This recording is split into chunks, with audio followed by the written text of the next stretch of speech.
Avant même de décrocher sa médaille d'argent lors des Jeux Olympiques de Paris, où elle a été battue en finale par sa compatriote Manon Apiti-Brunet, Sarah Balzé, qui occupe la première place au classement mondial du sabre féminin, avait déjà signé plusieurs contrats de sponsoring. Le 29 juillet dernier, un lundi soir, lors de la deuxième journée des Jeux Olympiques de Paris 2024, Manon Apiti-Brunet et Sarah Balzé faisaient leur entrée dans la splendide salle du Grand Palais pour disputer une finale entièrement française en sabre féminin.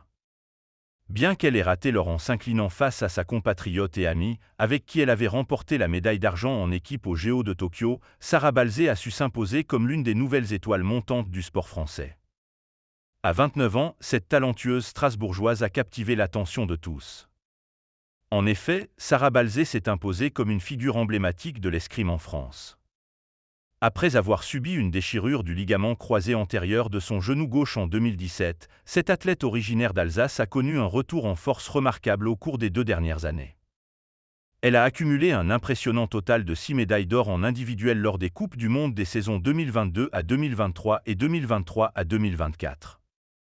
Avant les Jeux Olympiques, Balzé était la première au classement mondial dans la catégorie du sabre féminin. Bien que les détails concernant les revenus des escrimeuses restent flous, la gauchère a su attirer de nombreux contrats de sponsoring à l'approche des Jeux de Paris 2024. Sarah Balzé a rejoint l'équipe de Teddy Riner. Sarah Balzé est l'égérie de plusieurs marques. Récemment, elle a partagé sur son compte Instagram, qui compte désormais 153 000 abonnés, des photos la mettant en avant avec des vêtements de sport de la marque Adidas, son sponsor. Elle pourrait bien devenir l'une des nouvelles figures emblématiques de cette enseigne.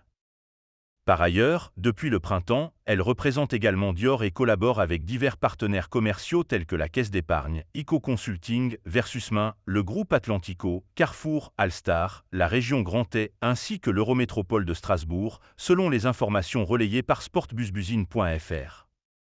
Il est important de noter que Sarah Balzé bénéficie des liens établis par l'agence française l'AM, Land de Paris sur Instagram, qui se présente comme experte dans la mise en relation d'athlètes de haut niveau avec des marques de luxe. Grâce à cette agence, l'escrimeuse a pu conclure un partenariat avec Dior après avoir assisté à un défilé de la maison lors d'une Fashion Week à Paris.